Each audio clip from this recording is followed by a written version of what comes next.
Bismillahirrahmanirrahim. Assalamualaikum warahmatullahi wabarakatuh. Innal hamdalillah nahmaduhu wa nasta'inuhu wa nastahdihi wa natubu ilaihi wa na'udzu billahi min shururi anfusina wa min sayyiati a'malina. May yahdihillahu fala mudilla lahu wa may yudlil fala hadiyalah. Wa asyhadu an la ilaha illallah wahdahu la syarika lah wa asyhadu anna Muhammadan abduhu wa rasuluhu la nabiyya ba'dah. Ya ayyuhalladzina amanu taqullaha haqqa tuqatih wa la tamutunna illa wa antum muslimun. Fa inna asdaqal hadithi kitabullah wa khairal huda huda Muhammadin sallallahu alaihi wasallam wa syarrul umuri muhdatsatuha wa kullu muhdatsatin bid'ah wa kullu bid'atin dhalalah wa kullu dhalalatin finnar. Hadirin dan hadirat, ikhwan dan akhwat, bapak-bapak dan ibu-ibu yang dirahmati oleh Allah Subhanahu wa taala. Alhamdulillah, puji dan syukur kita panjatkan kepada Allah Subhanahu wa taala yang masih memberikan kita kesempatan untuk bisa berkumpul di masjid yang mulia ini dalam rangka untuk pelajari agama Allah Subhanahu wa taala. Salawat dan salam semoga tercurahkan selalu kepada junjungan kita, suri teladan kita, Nabi Muhammad sallallahu alaihi wasallam, dan juga kepada keluarganya serta seluruh sahabat beliau tanpa terkecuali. Topik yang akan kita bahas pada kesempatan kali ini adalah tentang fikih asyratus saah, tentang fikih tanda-tanda hari kiamat. Saya sengaja mengangkat topik ini karena akhir-akhir ini saya lihat ada sebagian orang yang berbicara tentang tanda-tanda hari kiamat, ya, dengan ramalan-ramalan yang aneh-aneh, ya. Sampai-sampai ramalan-ramalan tersebut ya terkadang mirip-mirip dengan ramalan para dukun, ya. Oleh karenanya saya merasa perlu untuk saling menasihati di antara kita agar tidak terjebak dengan ramalan-ramalan tersebut yang terkadang dibangun tanpa dasar atau dipaksa-paksakan. Dan ini sudah dari dulu ada seperti ini. Oleh karena para ulama banyak menulis buku-buku tentang memperingatkan timbulnya ramalan-ramalan dari sebagian orang yang terkadang jauh dari ilmu, ya, dengan memaksa-maksakan kejadian-kejadian sekarang untuk dipas-paskan dengan hadis-hadis Nabi sallallahu alaihi wasallam. Ya, padahal ternyata tidak benar, ya. Di antaranya yang kita pernah dengar di akhir-akhir ini seperti ada sebagian orang yang meriwayatkan suatu hadis, menyampaikan hadis dari Nabi sallallahu alaihi wasallam, yang hadis itu ada khilaf di kalangan para ulama tentang hujjiyahnya, tentang bisa dijadikan dalil atau tidak, bahwasanya akan ada perselisihan di antara abna al-khalifah, 3 putra khalifah akan bertempur, ya, setelah khalifah tersebut meninggal. Waktu itu hadis ini gencar muncul tatkala Raja Abdullah rahimahullahu taala meninggal dunia. Maka mereka berkata, nanti akan ada pertempuran di antara anak-anak raja memperebutkan tahta singgasana, akan terjadi kekacauan di Arab Saudi.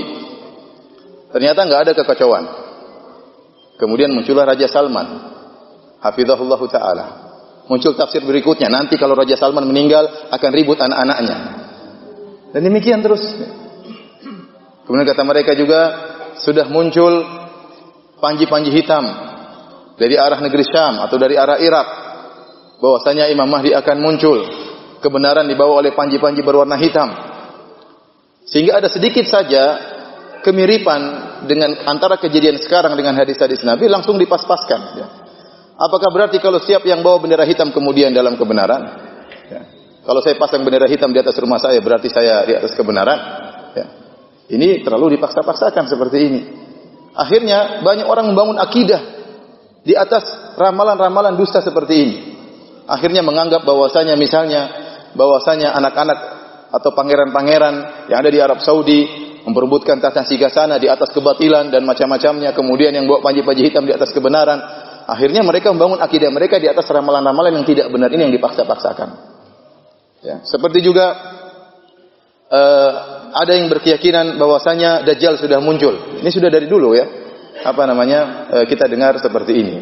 Dulu waktu saya zaman, kalau tidak salah masih SMA, ada yang mengatakan Dajjal sudah muncul di India. Namanya Sai Baba. Sakti dan macam-macamnya. Ya benar, ada kemiripan. Dajjal keribo, Sai Baba juga keribo. Cuma masalah sama-sama keribo kemudian dikatakan Dajjal. Kalau gitu banyak Dajjal di Papua kalau begitu. Enggak benar seperti ini, ya. Cuma gara-gara dia keribo kemudian dikatakan Dajjal. Ciri-ciri lain enggak ada. Dajjal disebut matanya buta satu, ini tidak. Sehingga tatkala dibuat buku, bahkan dicetak buku tersebut, dijual belikan, banyak orang yang beli. Sebagian orang ketakutan baca buku ini, waduh Dajjal sudah muncul, gimana ini? Ya. Kalau orang sudah ketakutan, Dajjal sudah muncul. Antum bayangkan, Dajjal sudah muncul, orang ketakutan. Nanti akhirnya apa? Yang mau bangun rumah nggak jadi bangun rumah, yang mau nikah nggak jadi nikah. Ya. Kenapa? Takut Dajjal muncul. Kita lagi nikah, Dajjal muncul gimana? Ini ramalan-ramalan yang tidak benar. Ya. Ada lagi yang mengatakan sudah lahir seorang bayi di Israel atau di mana dengan mata satu. Ya, akhi mungkin benar itu lahir anak mata satu, mungkin sakit. Ya. Dianggap Dajjal. Kasihan sejak kecil sudah dituduh Dajjal. Jadi banyak ramalan-ramalan yang aneh-aneh. Belum lagi kalau kita berbicara tentang munculnya Imam Mahdi. Imam Mahdi sudah muncul bolak-balik di dunia ini. Imam Mahdi palsu, muncul tewas, muncul mati, muncul. Kalau Imam Mahdi sudah muncul, berarti kita akan jadi negara yang sangat makmur. Kaum muslimin akan dalam kemakmuran yang luar biasa. Sampai orang-orang akan bagi harta tidak ada yang mau terima. Orang bersedekah enggak ada yang terima sedekah tersebut. Nah, sekarang Imam Mahdi muncul, kondisi masih belum beres ya. Ya. Imam Mahdinya muncul salah waktu ya. Oleh karenanya para hadirin dan hadirat yang dirahmati Allah Subhanahu wa taala, seperti ini kita sering dengar dan terus akan muncul ramalan-ramalan seperti ini. Dan yang terakhir yang sempat mengagetkan saya, tatkala muncul ramalan bahwasanya dunia akan kiamat. Ya, ada yang mengatakan 50 tahun lagi akan kiamat, subhanallah. Umur dunia, umur umat Islam tidak akan sampai 1.500 tahun, maksimal 1.500 tahun. Ya. Padahal tidak ada yang tahu hari kiamat kecuali siapa? Allah Subhanahu wa taala. Ini ramalan yang cukup berani, ramalan yang cukup berani. Oleh karenanya nanti akan kita nukilkan Ibnu Hazm rahimahullah berkata, barang siapa yang mengatakan umur dunia begini tahun begini faqad kadzab, maka dia sungguh telah berdosa. Karena dia menyelisihi Sharihul Quran, menyelisihi Al-Quranul Karim. Dan dia tidak berdalil kecuali dengan hadis-hadis yang dhaif, hadis-hadis palsu dan hadis-hadis yang lemah ya. Kemudian sebagian orang tatkala mendengar ada selebaran seperti ini atau pernyataan seperti ini atau ceramah seperti ini, sebagian orang semangat untuk menyebarkan. Semangat. Bagi dia sesuatu yang aneh. Kemudian dia sebarkan klip-klip tersebut melalui WhatsApp, melalui Facebook, melalui YouTube. Dan ini berbahaya ikhwan. Ibnu Sirin rahimahullah berkata, "Inna hadzal ilma dinun, fanduru amman ta'khuduna dinakum." Sungguhnya ilmu itu agama, maka lihat dari mana kalian mengambil agama kalian. Siapa yang berbicara, lihat apakah ini ulama, ya, kemudian belajarnya di mana jelas atau tidak, ya. Kemudian setiap ada yang menafsirkan tentang tanda-tanda hari kiamat dipas-paskan dengan zaman kita sekarang kemudian disebarkan. Sampai begitu banyak orang yang melihat cuplikan tentang bahwasanya hari kiamat akan tiba kurang dari 50 tahun. Bukankah Rasulullah SAW bersabda dalam Sahih Muslim, "Kafa bil mar'i kadziban an yuhadditsa bi kulli ma sami'." Cukuplah seorang dikatakan berdusta tatkala dia menyampaikan seluruh yang dia dengar. Tidak semua kita share ya ikhwan. Bapak-bapak dan ibu yang dirahmati Allah Subhanahu wa taala, terutama ibu-ibu. Ibu-ibu ya, mohon maaf mungkin hatinya lebih cepat emosional, lebih cepat terprovokasi. Ya, apalagi ada berita-berita tersebut langsung disebarkan. Ya. Sebentar lagi hari kiamat, Dajjal sudah muncul. Papi jangan poligami. Sebentar lagi Dajjal sudah keluar. Oh iya, saya enggak poligami. Dajjal udah keluar ngapain poligami? Jadi akhirnya seperti ini berbahaya, ya. Akhirnya menimbulkan pola pemikiran di kaum muslimin, menimbulkan akidah tersendiri di benak-benak kaum muslimin. Maka seorang berhati-hati tatkala mendapatkan atau mendengar berita-berita tentang hal-hal seperti ini. Harus dicek. Jangan dulu dia share, cek dulu benar atau tidak, bagaimana penjelasan para ulama. Tidak semua yang sampai kepada kita kemudian lantas kita share. Terlebih lagi sebagian orang didukung dengan kondisi kaum muslimin, sebagian orang sudah merasa kita sudah hancur-hancurnya sudah kita enggak ada jalan keluar. Kita tinggal tunggu Imam Mahdi. Sehingga membuat sebagian orang sudah kita enggak seakan-akan enggak perlu berusaha, ya sudah. Imam Mahdi sebentar lagi muncul, ya udah kita sabar nunggunya ya. Akhirnya tidak ada usaha. Tidak ada usaha dalam ya menegakkan Islam misalnya, menegakkan syariat Islam. Kenapa? Karena merasa sudah selesai, dunia sudah hancur, zaman sudah rusak. Tidak ada yang bisa memperbaiki kecuali Imam Mahdi misalnya. Ya. Timbullah tafsiran-tafsiran seperti ini. Sampai akhirnya muncul sebagian orang yang mendustakan hadis-hadis tentang Imam Mahdi, mendustakan hadis-hadis tentang turunnya Dajjal atau munculnya Dajjal. Kenapa? Karena mereka melihat sebagian kaum muslimin menjadi rapuh dan menjadi lemah tatkala mendengar tentang hadis-hadis Imam Mahdi, sehingga mereka mengatakan sudah tidak usah kita berusaha, tidak usah kita mengharapkan suatu kebaikan sehingga akhirnya hadis-hadis ini didustakan. Padahal hadis-hadis ini adalah hadis-hadis yang sahih. Dari ini semua para hadirin hadirat yang dirahmati oleh Allah Subhanahu wa taala membuat saya berpikir penting bagi kita untuk membahas tentang fikih yang berkaitan tentang asyratus saah, tentang tanda-tanda hari kiamat. Bagaimana penjelasan ulama dan bagaimana sikap mereka dalam menghadapi hadis-hadis yang berkaitan tentang asyratus saah, tentang tanda-tanda hari kiamat. Yang perlu kita ketahui para hadirin yang dirahmati Allah Subhanahu wa taala, asyratus saah, tanda-tanda hari kiamat, ya. Sebagaimana dijelaskan oleh Nabi sallallahu alaihi wasallam bahwasanya tidak akan tegak hari kiamat sampai terjadi demikian, sampai terjadi demikian, sampai terjadi demikian. Kata para ulama ini merupakan bentuk rahmat Allah kepada hamba-hambanya. Karena manusia banyak yang lalai. Lalai bahwasanya akan tiba hari kiamat. Lalai bahwasanya dia akan meninggal dunia. Sebagaimana perkataan para ulama di antaranya Imam Al-Qurtubi rahimahullah, "Faman mata faqad qamat qiyamatuhu." Barang siapa yang meninggal dunia sungguhnya telah tiba hari kiamat baginya. Ya, ada kiamat khusus yaitu menimpa setiap kita. Kapan seorang meninggal dia sudah terkena hari kiamat, dan ada kiamat al-qiyamah al-kubra, yaitu kiamat yang akan menimpa seluruh alam semesta, kiamat besar. Nah, Rasulullah SAW menjelaskan tentang tanda-tanda hari kiamat, dan subhanallah tanda-tanda tersebut kemudian terbukti untuk mengingatkan kita bahwasanya ada hari perhitungan, ada hari kebangkitan, ada yaumul hisab. Ada hari kita akan disidang oleh Allah Subhanahu wa taala, akan diaudit oleh Allah Subhanahu wa taala. Dengan demikian kita harus mempersiapkan diri. Ya. Dan ini perkara yang sangat penting yang diperhatikan oleh Nabi sallallahu alaihi wasallam tentang bagaimana mempersiapkan diri menghadapi hari kiamat. Karenanya tatkala ada seorang Arab Badui datang kepada Nabi sallallahu alaihi wasallam dengan bertanya, "Ya Rasulullah, mata sa'ah?" Wahai Rasulullah, kapan tiba hari kiamat? Maka Rasulullah sallallahu tidak menjawab, karena Rasulullah SAW tidak tahu kapan tiba hari kiamat. Ikhwan tafassahu, tolong rapat ya, banyak saudara-saudara kita yang mau masuk, tolong rapat, tolong lebih rapat lagi.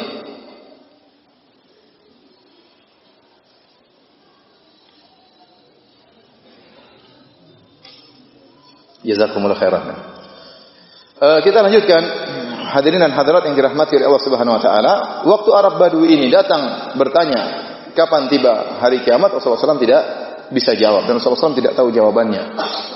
Maka Rasulullah SAW balik bertanya kepada Arab Badu ini dengan pertanyaan yang bermanfaat. Kata Nabi SAW, "Wa madza a'dadta laha?" Apa yang kau siapkan untuk bertemu dengan hari tersebut? Itu yang harusnya selalu berada dalam benak kita. Apa yang harus kita lakukan, ya, untuk bertemu dengan hari tersebut. Karena kita pasti akan menemui kiamat. Apakah kiamat sugra, kita meninggal dunia, atau kiamat kubra, tatkala tiba hari kiamat yang dahsyat nanti. Itu yang paling penting bagi kita. Bagaimana kita beramal saleh untuk bersiap bertemu dengan Allah, untuk bersiap tatkala disidang oleh Allah Subhanahu wa taala. Bukan kita pikirkan, sudah muncul atau belum, cocok enggak dengan hadis, kalau enggak cocok dicocok-cocokkan, ngapain? Tersibukkan dengan hal ini sementara kita lupa untuk mempersiapkan diri kita. Dalam hadis yang lain,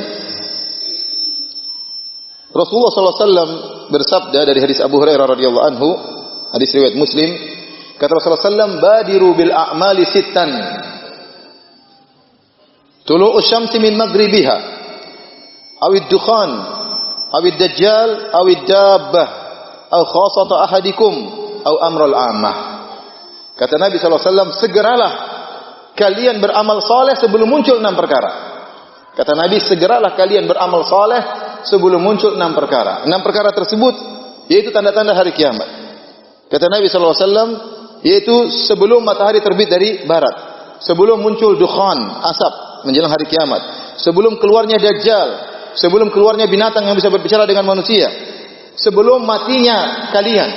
Khasata ahadikum, para ahli ulama menafsirkan maksudnya sebelum kalian meninggal dunia. Au amrul ammah, sebelum tiba hari kiamat kubra.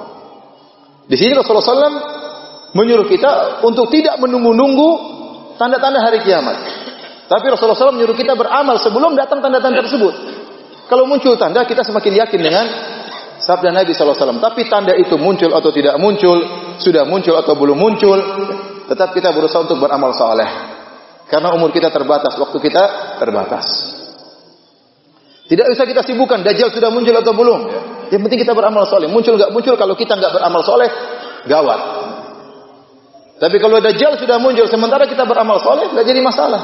Allah akan melindungi kita selama kita beramal soleh. Ya, hadirin dan hadirat yang dirahmati oleh Allah Subhanahu wa taala. Jadi yang paling penting ya kita ingatkan bahwasanya tatkala Rasulullah SAW menjelaskan tentang tanda-tanda hari kiamat, ini adalah rahmat dari Allah Subhanahu wa taala agar kita tidak lalai. Tidak lalai dari apa? Tidak lalai dari beramal soleh. Agar kita bisa mempersiapkan diri kita untuk beramal soleh. Mungkin kita lupa tahu-tahu ada tanda hari kiamat yang muncul. Oh, ini yang pernah dikabarkan oleh Nabi. Maka kita semakin yakin dan kita semakin bersiap untuk bertemu dengan Allah Subhanahu wa taala. Adapun pembahasan tentang asyratus saah, tentang tanda-tanda hari kiamat, maka para ulama memasukkannya dalam bab al-iman bil ghaib. Tentang al-iman bil ghaib, beriman tentang yang gaib, karena di antara makna gaib adalah perkara yang akan datang di masa depan. Tidak ada yang mengetahui kecuali Allah Subhanahu wa taala, ya. Oleh karenanya hati-hati tatkala berbicara tentang tanda-tanda hari kiamat, karena dia berkaitan tentang masa depan, maka seorang tidak boleh kemudian berani memastikan. Seperti saya dengar ada sebagian orang yang mengatakan pasti tahun 2000 sekian 2017 pasti Indonesia akan dikuasai ini. Tahun 2018 pasti akan begini, memastikan. Ini bahaya seperti ini. Pasti tahun 2019 pasti begini, subhanallah. Terus bedanya Anda dengan dukun apa bedanya? Kenapa Anda berani memastikan? Ini perkara gaib, Anda tidak boleh berbicara kecuali dengan suatu yang dalil yang qat'i, yang yakin. Adapun membaca hadis kemudian memahami Anda dengan pemahaman sendiri kemudian mengatakan pasti dan pasti dan pasti, ini perkara yang terlalu berani. Oleh karenanya pembahasan ini, ya, barang siapa yang membahas masalah ini, masalah tanda-tanda hari kiamat, dia bahas secara ilmiah. Ini termasuk dari al-iman bil ghaib, bahkan termasuk dalam al-iman bil yaumil akhir, beriman tentang hari akhirat. Karena di sebelum tiba hari kiamat ada tanda-tandanya, ada alamat-alamatnya, dan dia juga termasuk dari agama yang perlu kita pelajari. Sebagaimana dalam hadis yang masyhur, hadis Jibril alaihissalam, tatkala Jibril datang kepada Nabi sallallahu alaihi wasallam, kemudian bertanya kepada Rasulullah sallallahu alaihi wasallam, "Ya Muhammad, akhbirni anil Islam." Wahai Rasulullah, kabarkanlah, wahai Muhammad, kabarkanlah kepadaku tentang Islam. Maka Rasulullah SAW jelaskan Islam itu 5 rukun Islam. Kemudian akhbirni anil iman, kabarkan kepadaku tentang iman. Maka Rasulullah SAW jelaskan tentang rukun iman. Di antaranya al-iman bil yaumil akhir wa bil qadar khairihi wa syarrihi, beriman kepada hari akhirat, rukun iman yang kelima. Kemudian rukun iman kepada yang keenam, beriman kepada takdir. Kemudian tanya lagi, fa akhbirni anil ihsan, apa itu ihsan? Rasulullah SAW jelaskan, anta budallaha ka'annaka tarahu fa illam takun tarahu fa innahu yarak. Engkau beribadah kepada Allah seakan-akan engkau melihat Allah. Jika kau tidak mampu melihat Allah, maka yakinlah Allah melihatmu. Kemudian Jibril bertanya, fa akhbirni anis saah, kabarkanlah kepadaku tentang hari kiamat. Kapan hari kiamat? Maka ya, kata Rasulullah SAW, mal mas'ulu anha bi'a'lama minas sa'il. Yang ditanya tidak lebih tahu daripada yang bertanya. Artinya saya dan engkau wahai Jibril sama-sama tidak tahu. Karena Allah mengatakan la yujalliha liwaqtiha illahu. Ya, tidak ada yang Allah beritahukan kapan hari kiamat. Bahkan malaikat Jibril alaihissalam, malaikat yang sangat spesial, yang sangat istimewa juga tidak tahu kapan hari kiamat. Tidak tahu kapan hari kiamat. Nabi manusia yang paling spesial juga tidak tahu kapan hari kiamat. Kemudian tiba-tiba ada orang mengatakan hari kiamat tinggal 50 tahun lagi. Ya berarti kalau gitu semua orang tahu dong. Iya tidak? Kalau begitu setiap orang tahu kapan tiba hari kiamat. Dan ini bertentangan dengan sharihul Quran, dengan ayat-ayat yang begitu banyak yang menjelaskan tidak ada yang mengetahui hari kiamat kecuali siapa? Allah Subhanahu wa taala. Jibril saja tidak tahu. Mal mas'ulu anha bi'alama minas sa'il. Yang ditanya tidak tahu daripada yang bertanya. Sama-sama tidak tahu. Kemudian Jibril bertanya, "Fa akhbirni an amaratiha." Wahai Muhammad, kabarkanlah kepadaku tentang tanda-tanda hari kiamat. Tentang asyratus saah. Maka kata Rasulullah sallallahu alaihi wasallam, "Antalidal amatu rabbataha." Seorang budak akan melahirkan tuannya. Di antara tafsirannya yaitu bahwasanya akan terjadi banyak peperangan sehingga banyak wanita-wanita diperbudak. Kemudian wanita-wanita budak tersebut dinikahi oleh majikannya. Kemudian wanita budak tadi melahirkan anak dari majikannya. Nah, anaknya itu kedudukannya seperti majikannya sendiri. Di antara tafsiran. Di antara tafsiran ya. Kemudian wa antarul hufatal urata ri'a asya'i yatatawaluna fil bunyan. Kata Nabi sallallahu alaihi wasallam, di antara tanda-tanda hari kiamat engkau akan melihat orang-orang yang tidak beralas kaki, tidak memakai baju, ya kemudian mengembala kambing, tahu-tahu mereka berlomba-lomba dalam meninggikan bangunan. Kemudian di akhir hadis para sahabat bertanya, siapa tadi yang bertanya kepada engkau wahai Rasulullah? Kata Rasulullah sallallahu alaihi wasallam, "Hada Jibril atakum yu'allimukum dinakum." Tadi yang datang adalah Jibril alaihissalam. Dia datang kepada kalian untuk mengajarkan agama kalian. Ini dalil bahwasanya mengenali tanda-tanda hari kiamat termasuk dari agama. Karena Rasulullah SAW mengatakan, "Atakum yu'allimakum dinakum." Jibril datang untuk mengajari kalian tentang agama. Baik, hadirin dan hadirat yang dirahmati oleh Allah Subhanahu wa taala. Jadi kita sedang tatkala berbicara tentang asyratus saah, tentang fikih tanda-tanda hari kiamat dalam rangka untuk meluruskan sebagian saudara-saudara kita yang mungkin tergelincir dalam memahami tanda-tanda hari kiamat, atau sebagian saudara-saudara kita yang ikut semangat mengeser ya sehingga membuat sebagian orang gelisah ya, dalam rangka untuk saling menasihati. Dan Rasulullah SAW bersabda, ad-dinu nasihah, agama itu nasihat. Baik. Ada beberapa perkara yang perlu kita ketahui. Di antaranya yang ingin saya kritiki pada pengajian kita kali ini adalah tentang pembatasan umur dunia. Dan ini kelazimannya menjelaskan tentang kapan tiba hari kiamat.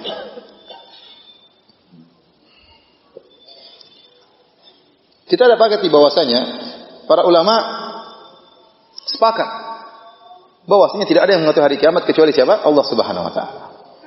Ada sebagian ulama yang tergelincir. Dia salah, namun kesalahan tidak boleh diikuti. Seperti As-Suyuti rahimahullahu taala. Seorang ulama besar, tetapi dia tergelincir, dia termasuk orang yang menentukan apa? Kapan umur dunia berakhir.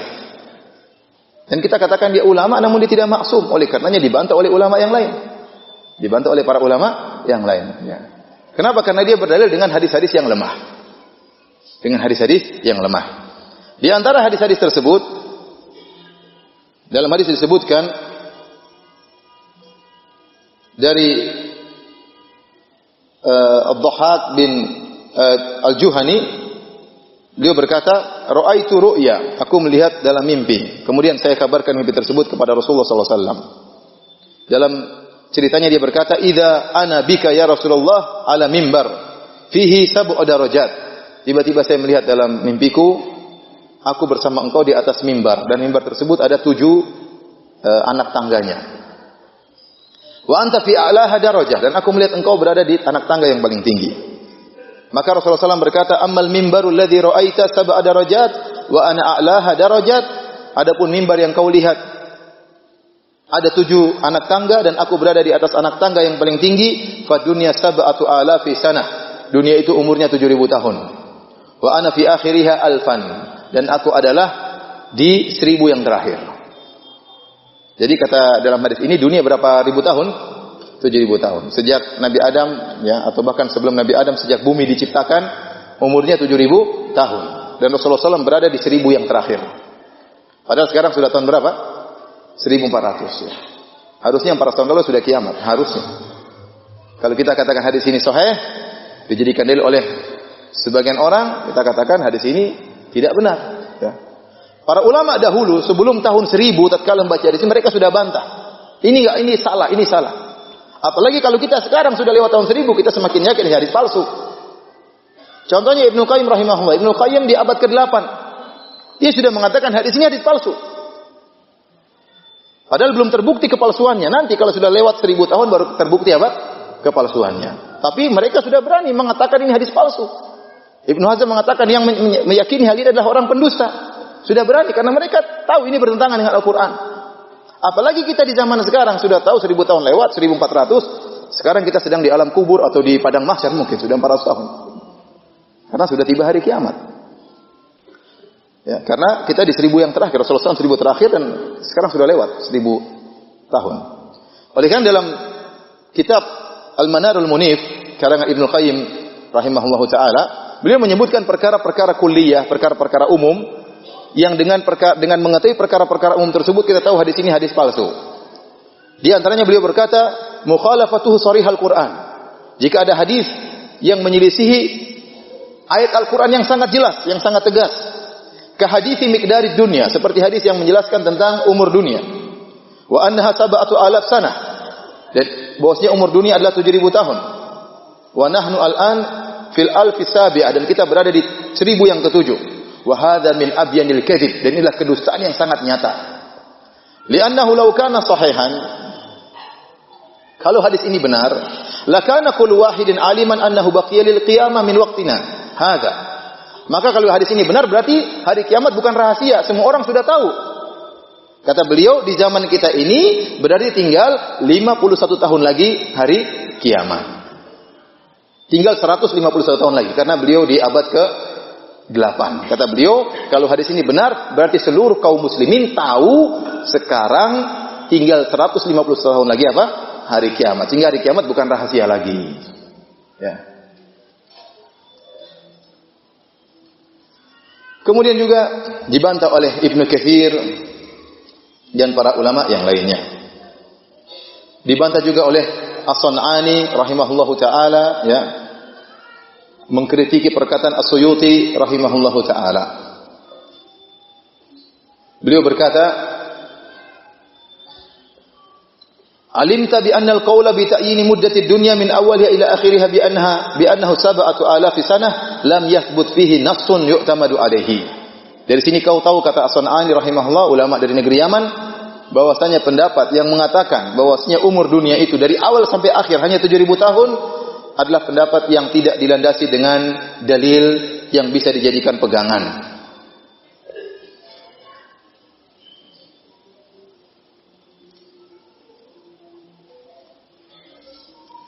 Baik. Di antara peringatan para ulama tentang hal ini, menerka atau menyatakan kapan tiba hari kiamat, umur dunia berakhir, adalah perkataan Al-Imam Muhammad bin Ali bin Hazm, Ibnu Hazm rahimahullah taala, yang wafat pada tahun 456 Hijriah. Itu pada abad ke-5. Ya, beliau berkata, "Wa amma ikhtilafun nasi fi tarikh, fa innal yahuda yaqulun li dunya 4,000 sanah wa nayif."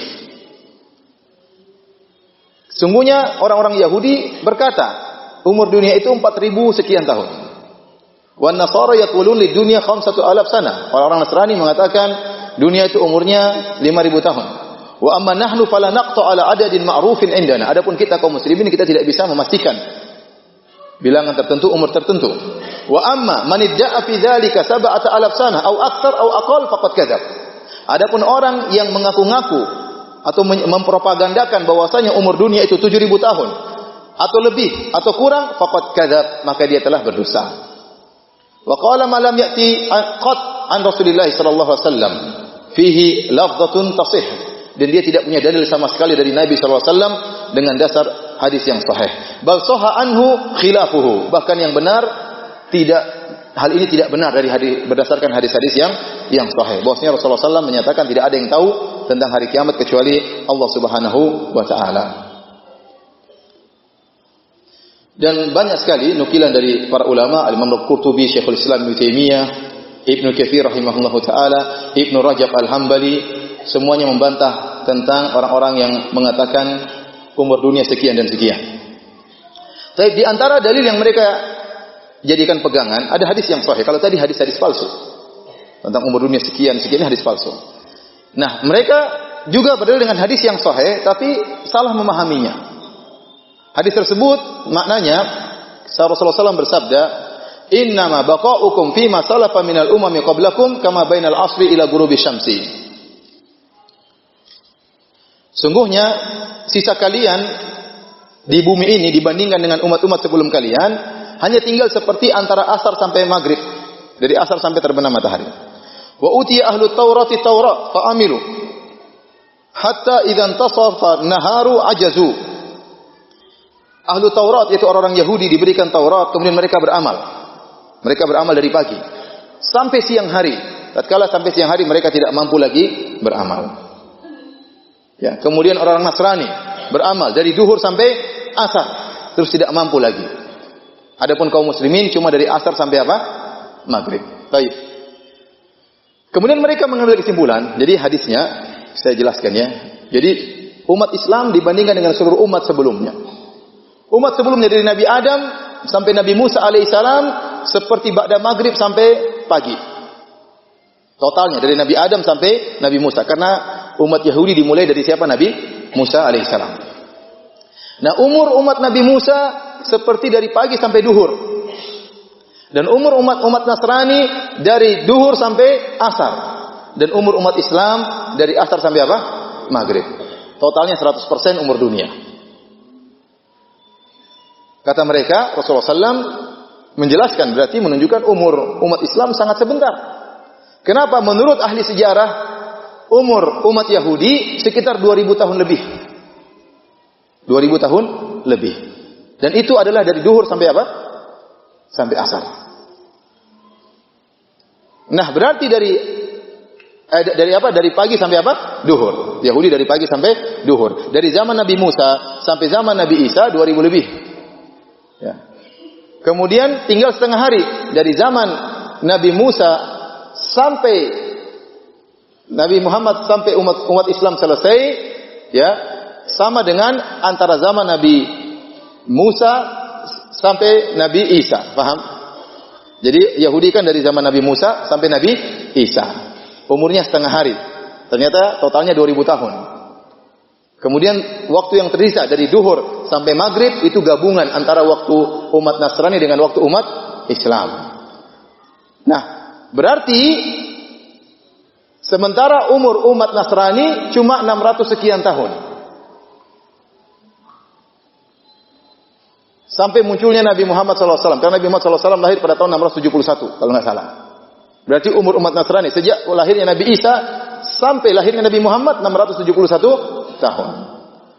Berarti umur umat Islam 2000 dikurangi 671. Paham? Paham tidak? Ini kita kembali lagi SD ya.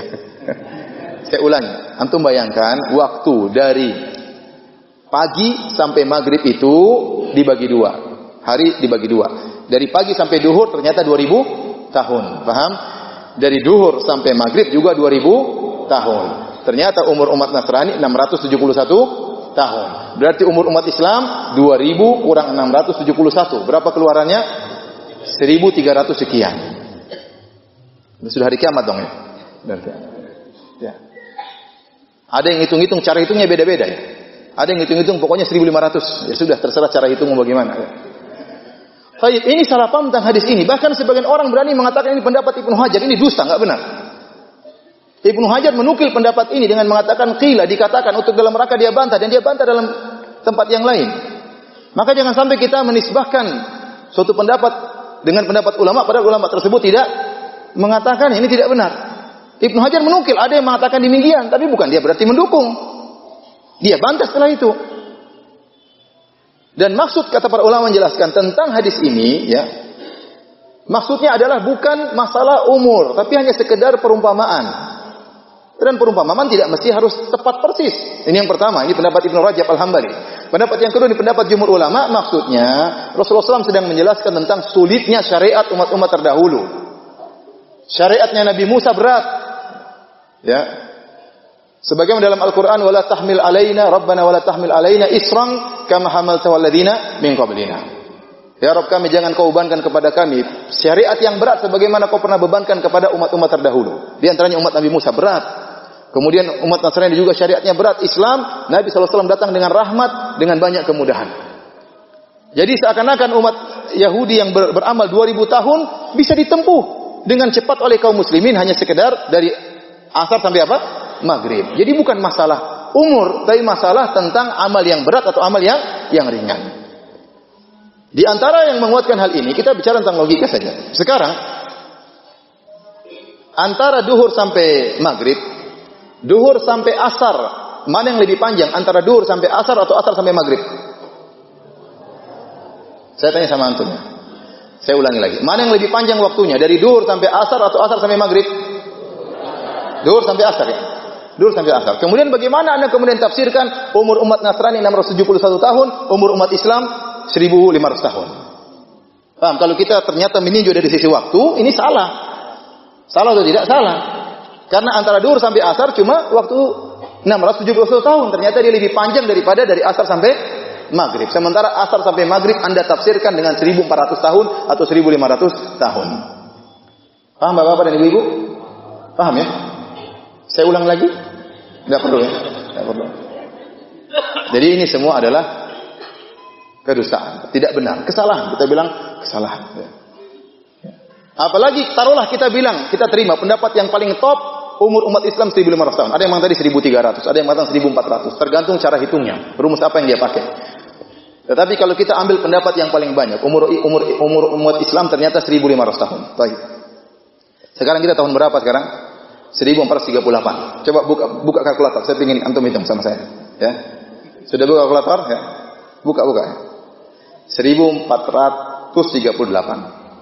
Baik. 1500 kurang 1438 berapa? Berapa? 62. Dan ingat, tanggal Hijriah dimulai dari hijrahnya Nabi. Nabi di Mekah 13 tahun. Ya, berarti kurangi lagi 13, jadi tinggal berapa? Dikurangi tahun sebelum Hijriah. 49. Sudah? Kemudian dikurangi lagi Nabi Isa nanti kalau turun, ya, dia hidup 40 tahun. Ada yang mengatakan 7 tahun, ada yang mengatakan 40 tahun. Kurang 40. Tinggal 9. Berarti sebentar lagi Dajjal muncul 9 tahun. Ya, Dajjal muncul berapa tahun lagi? 9 tahun. Coba antum cek di atas muka bumi, ada nggak yang lahir matanya buta satu? Ya, subhanallah. Bikin orang takut 9 tahun lagi Dajjal apa? Muncul. Aduh, saya lagi cari tanah bangun rumah, sudah nggak usah bangun. Cuma sebentar lagi Dajjal muncul. Apa? Saya mau ngelamar kerja, nggak usah, sebentar lagi 9 tahun, sebentar lagi Dajjal apa? Muncul. Ini adalah tafsiran yang keliru tentunya, ya. Tafsiran yang keliru tentunya. Dan bantahan yang paling mudah disebutkan dalam hadis, saya bacakan hadisnya.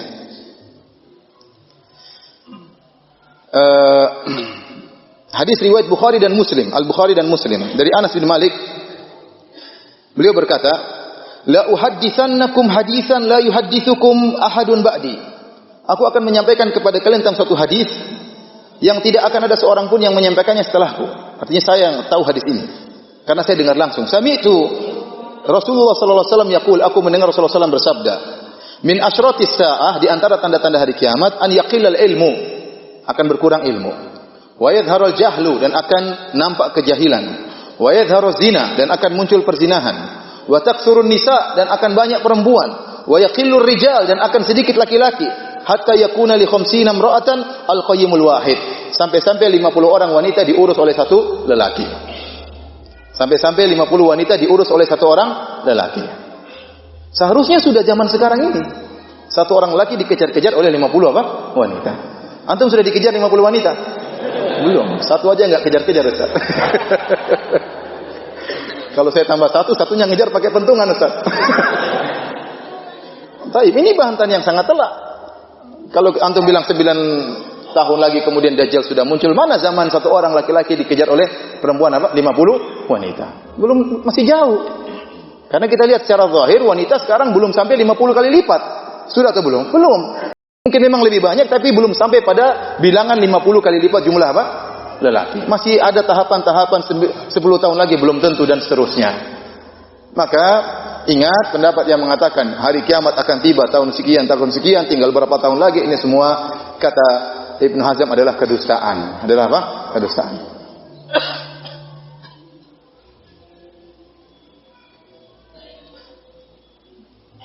Kemudian tadi saya juga katakan, antum kita tadi kalau orang meninjau kepada masalah umur, sehari penuh 24 jam adalah umur dunia. Adalah umur dunia. Ternyata dari pagi sampai maghrib 4.000 tahun, kan tadi? 4.000 tahun.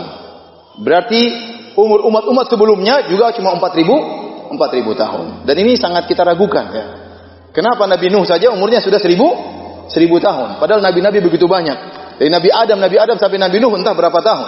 Nabi Adam sampai Nabi Nuh 10 kurun, 10 generasi. Sementara generasi Nabi Nuh saja berapa tahun? 1.000 tahun. Padahal menurut hitungan mereka kalau ditinjau dari sisi umur berarti dari Nabi Adam sampai Nabi Musa harusnya cuma 4.000 apa? Tahun. Paham ya? Ini semua bantahan bahwasanya maksud Nabi bukanlah ditinjau dari umur. Jadi tidak perlu hitung-hitung macam-macamnya.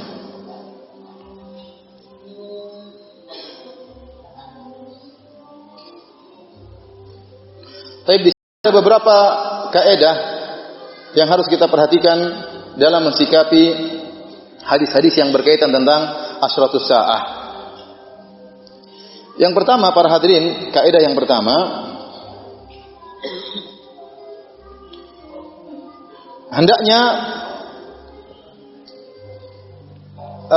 menduga akan muncul apa dan apa. Boleh-boleh saja kalau memang benar-benar kuat dalilnya, namun tidak boleh memastikan. Namun tidak boleh apa? Memastikan. Ya. Namun tidak boleh memastikan. Seperti dalam hadis-hadis yang sahih, ya. Sebagian sahabat menduga Ibnu Sayyad adalah Dajjal. Sebagian sahabat menduga Ibnu Sayyad adalah Dajjal. Kenapa para sahabat menduga demikian? Karena Rasulullah SAW memberi isyarat seakan-akan dia Dajjal.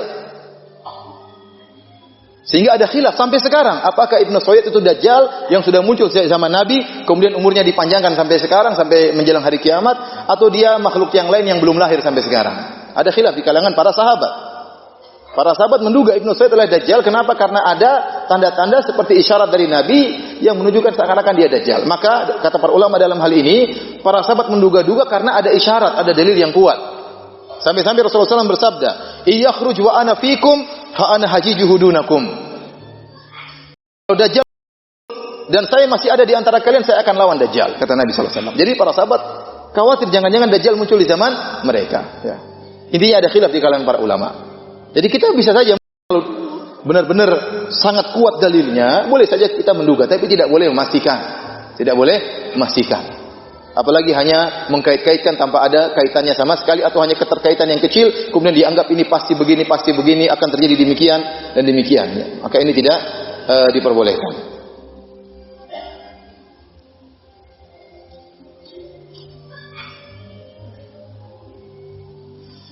Baik hadirin dan hadirat yang dirahmati Allah Subhanahu wa taala. Tanda-tanda hari kiamat dibagi oleh para ulama. Ada namanya asyratus saah as-sughra dan asyratus saah al-kubra. Tanda-tanda kecil hari kiamat dan tanda-tanda besar hari kiamat. Bedanya di mana? Tanda-tanda kecil hari kiamat menunjukkan akan tiba hari kiamat. Sebentar lagi tiba hari kiamat. Itu tanda-tanda kecil. Tetapi kalau tanda-tanda besar menunjukkan akan tiba hari kiamat, sudah sangat dekat. Oleh karena para ulama mengatakan tanda-tanda hari kiamat biasanya berkaitan dengan hal-hal yang aneh-aneh. Mereka mengatakan contohnya Dajjal. Dajjal ini makhluk yang aneh, yang luar biasa, saktinya luar biasa. Kalau berkata kepada langit, ya sama'u amtiri, wahai langit turunkan hujan, maka langit akan turunkan apa? Hujan. Kalau dia berkata kepada bumi yang kering, wa ya ardu ambiti, wahai bumi tumbuhkan tumbuhan kalian, maka akan tumbuh. Kemudian dia akan berjalan dengan kecepatan angin yang bertiup kencang. Wa laisa baladun illa sayata'uhu dajjal. Tidak ada satu negeri pun kecuali akan diinjak oleh Dajjal. Illa Makkah wal Madinah, kecuali Mekah dan Madinah. Jadi seluruh negeri akan didatangi Dajjal, termasuk Bogor ya. Baik. Kenapa dia dimasukkan dengan tanda-tanda hari kiamat? Karena dia aneh, sakti luar biasa. Ya. Kemudian di antara tanda-tanda besar hari kiamat seperti matahari terbit dari apa? Dari barat. Seperti hewan keluar bisa berbicara. Ini tanda-tanda hari kiamat yang tidak biasa. Kata para ulama apa? Untuk menunjukkan bahwasanya apa yang ada di alam semesta, ya, yang kita lihat langit begitu luas, yang begitu kokoh. Gunung yang kokoh di atas muka bumi tidak akan selamanya demikian. Akan datang suatu waktu Allah akan hancurkan semuanya. Di antaranya Allah tunjukkan ada perubahan aturan di bumi. Nabi Isa turun dari apa? Langit. Ini tidak biasa seperti ini. Dajjal begitu sakti, ini tidak biasa. Ya. Ini suatu hal yang tidak biasa. Pertanda akan ada perubahan. Oleh karena para ulama khilaf tentang Imam Mahdi. Apakah Imam Mahdi termasuk tanda hari kiamat besar atau tanda hari kiamat kecil? Sebenarnya ulama memasukkan dia dalam tanda hari kiamat besar, tanda besar hari kiamat. Kenapa? Karena dia sezaman dengan Dajjal. Dia sezaman dengan Dajjal, dengan Ya'juj wa Ma'juj, ya, dan ini semua aneh-aneh. Dajjal aneh, Ya'juj Ma'juj juga apa? Aneh, ya. Dia sezaman. maka mereka memasukkan Imam Mahdi dalam tanda-tanda besar hari kiamat. Sebagian ulama mengatakan tidak. Al-Imam Mahdi meskipun sezaman dengan Dajjal, tetapi dia termasuk tanda kecil hari kiamat. Kenapa? Karena dia manusia yang biasa. Hanya orang soleh, kemudian memimpin kaum muslimin. Tidak ada hal-hal yang luar biasa. Dia biasa seperti manusia-manusia yang lainnya. Kemudian para ulama juga khilaf tentang berapa jumlah tanda-tanda hari kiamat kecil. Terlebih lagi tatkala mereka khilaf tentang sebagian hadis. Ada sebagian hadis yang mereka dhaifkan, ada sebagian ulama yang mensahihkan. Dan sebagian ulama mengumpulkan seperti Yusuf Al-Wabil dalam kitabnya Asyratus Sa'ah, dia kumpulkan kalau tidak salah ada 57 tanda hari kiamat kecil. 57 tanda hari kiamat kecil yang disebut oleh Nabi sallallahu alaihi wasallam.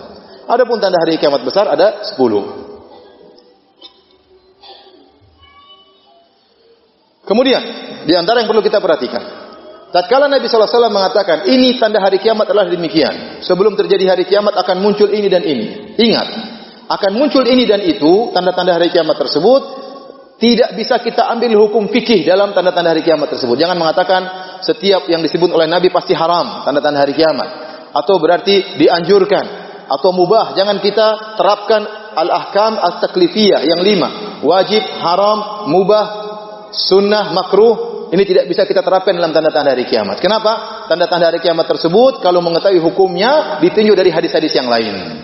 Ada di antaranya yang haram, ada yang di antaranya yang benar, ada yang baik dan macam-macamnya. Contoh seperti kesalahan sebagian orang yang berdalil dalam satu hadis Rasulullah SAW pernah berkata kepada Adi bin Hatim radhiyallahu anhu. Kata Rasulullah SAW, hal ra'aita al-Hirah? Wahai Adi bin Hatim, apakah kau pernah melihat kota Al-Hirah? Qultu lam araha. Kata Adi bin Hatim, aku tidak pernah melihat kota tersebut. Waqad umbitu biha, dan aku telah dikabarkan tentang kota tersebut. Kata Rasulullah sallallahu alaihi wasallam, fa in talat bika hayatun la tarayanna adh-dha'inata tartahilu min al-Hirah hatta tatufa bil Ka'bati la takhafu ahadan illa Allah. Kalau kau masih hidup, umurmu panjang, wahai Adi bin Hatim, kau akan melihat ada seorang wanita tua yang berjalan sendirian dari kota Al-Hirah menuju ke Ka'bah, kemudian tawaf di Ka'bah, dan dia tidak takut sama sekali kecuali hanya takut kepada Allah. Sebagian orang berpendapat bahwasanya ini dalil bahwasanya safar tanpa mahram tidak mengapa. Karena Rasulullah SAW sebutkan di antara tanda-tanda hari kiamat ada seorang wanita yang berjalan bersafar sendirian kemudian dia tawaf di Ka'bah. Kita bilang enggak boleh dijadikan dalil dari hadis ini. Karena Rasulullah SAW tatkala menyebut tanda hari kiamat bukan dalam rangka menyebutkan ini halal atau haram. Contoh Rasulullah SAW mengatakan ya tentang tanda hari kiamat, ya, dan para ulama menyebutkan bu'istu ana wa hataini kas-sa'ah. Bu'istu ana wa sa'ah ka hataini. Aku diutus bersama hari kiamat seperti dua jari jemari ini. Kata Nabi sallallahu alaihi wasallam, menunjukkan Nabi Muhammad adalah nabi yang terakhir. Oleh karenanya para ulama memasukkan munculnya Nabi Muhammad sallallahu alaihi wasallam sebagai tanda-tanda hari kiamat. Baik, tanda munculnya Nabi haram atau halal? Bahkan rahmat. Contohnya di antara tanda-tanda hari kiamat terbelahnya rembulan. Iqtarabatis sa'atu wan syaqqal qamar. Telah dekat hari kiamat dan pernah terbelah rembulan. Apakah terbelah rembulan perkara yang haram atau halal? Tidak ada hubungannya. Contohnya sebagian orang salah paham. Tidak boleh meninggi-tinggikan bangunan. Kenapa? Rasulullah SAW bersabda di antara tanda-tanda hari kiamat, engkau melihat penggembala kambing tidak pakai alas kaki, tahu-tahu yatatawaluna fil bunyan, berlomba-lomba membuat bangunan yang tinggi. Oh, tidak boleh kita tinggikan bangunan. Karena itu tanda-tanda hari kiamat. Kita katakan tanda hari kiamat tidak mesti apa? Haram. Ya. Kalau dia meninggikan bangunan dalam rangka untuk ya kenyamanan kaum muslimin seperti hotel-hotel yang ada di Mekah dan Madinah, enggak jadi masalah. Justru itu meringankan kaum muslimin. Ya, menyenangkan kaum muslimin. Ya. Jangan dikatakan lihat orang-orang Arab sudah berlomba-lomba, haram itu. Rasulullah SAW sudah sebutkan dalam apa? Al-Quran. Dalam apa? Hadis Nabi Sallallahu Alaihi Wasallam. Ini tidak ada kaitannya antara halal dan haram. Dan ada yang haram seperti Rasulullah SAW sebutkan wa an yaksura zina, wa an yaksura jahlu.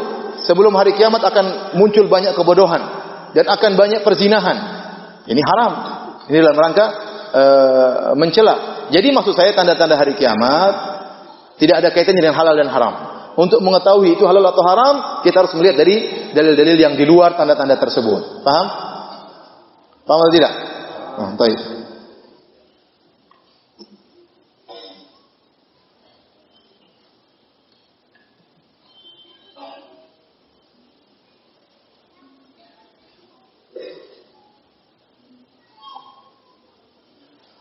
Tapi hadirin dan hadirat yang dirahmati oleh Allah Subhanahu wa taala, kita masuk pada kaidah berikutnya,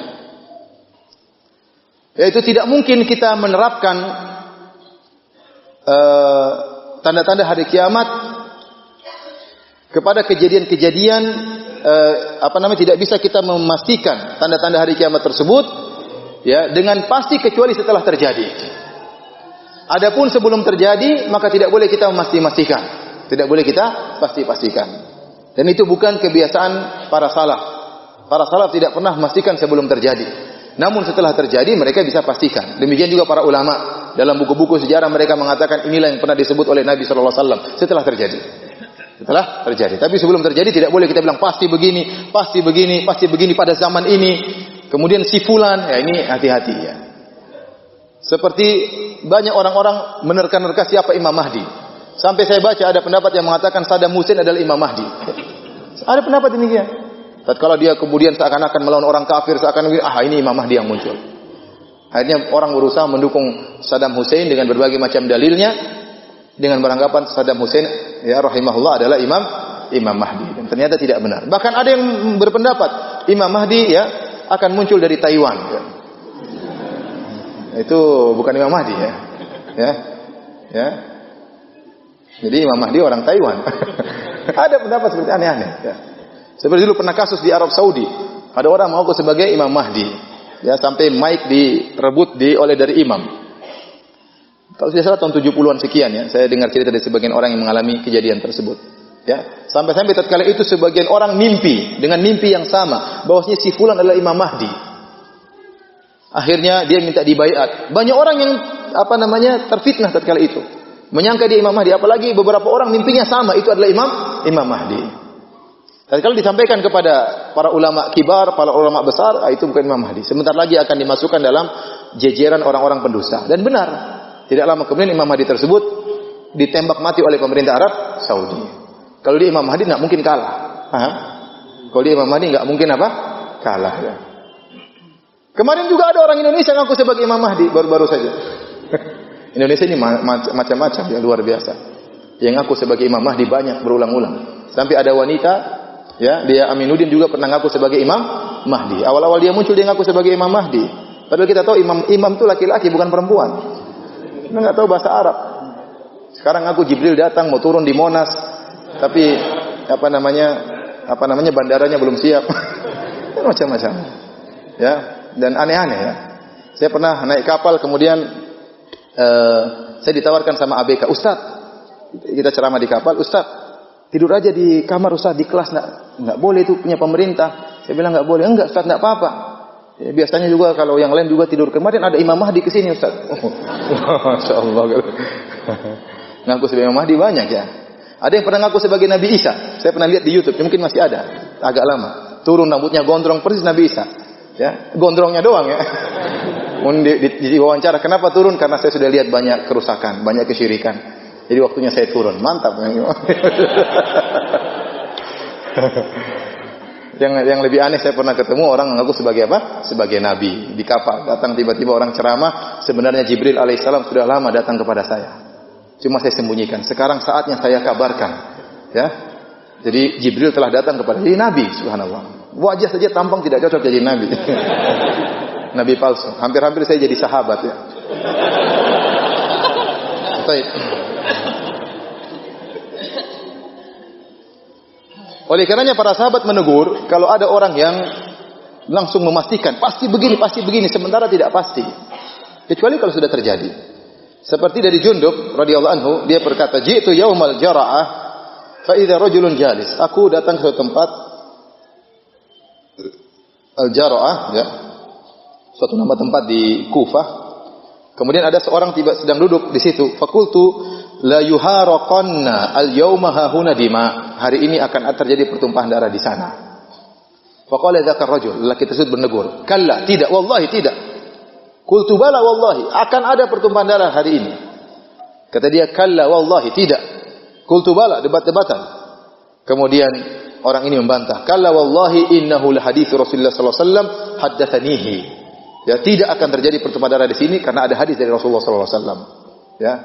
Baru lelaki Jundub baru tertegun. Ternyata hadis lelaki tersebut adalah Hudzaifah ibnul Yaman radhiyallahu taala anhu. Seakan-akan dia melarang, jangan pastikan sesuatu. Akan terjadi pertumpahan darah, akan begini, Indonesia akan dikuasai oleh kelompok tertentu tahun 2017, tahun 2018 akan begini, 2019 akan begini. Dan macam-macamnya. Ini hati-hati seperti ini, bikin orang ketakutan, memastikan ini. Ya. Para ulama menjelaskan, tidak boleh kita memastikan, misalnya kita katakan, oh maksudnya dari tanda hari kiamat ini adalah tahun sekian akan terjadi. Sementara Nabi tidak menentukan. Atau kita mengatakan yang dimaksudkan dengan fulan adalah sekian, adalah si fulan. Ya. Oh, yang dimaksud Imam Mahdi adalah si fulan. Ya. Seperti tadi ada yang ngaku si Imam Mahdi, kita benarkan. Tidak boleh, kecuali ada dalilnya. Seperti ini tidak boleh memastikan hadis-hadis tersebut kepada orang tertentu atau kepada waktu tertentu atau kepada tempat tertentu, kecuali dalilnya sangat sharih. Tetapi kalau kita mengatakan secara umum maka tidak mengapa. Seperti kita sampaikan secara global. Seperti dalam hadis Rasulullah SAW mengatakan tidak akan tegak hari kiamat kecuali akan muncul kebodohan, akan berkurang ilmu, terjadi banyak zina. Kita bilang zaman kita sekarang ya ada sebagian dari tanda-tanda hari kiamat. Zina tersebar, ya. Kebodohan di mana-mana, ilmu berkurang dan macam-macamnya, ya. Ya, suatu urusan diberikan kepada yang bukan ahlinya, ya. Kita sebutkan, ya. Secara umum tidak jadi masalah. Adapun kita mengatakan yang dimaksud oleh Nabi si fulan adalah si fulan, yang maksud oleh Nabi Imam Mahdi adalah si fulan, maka ini hati-hati. Ini tidak dilakukan oleh para ulama.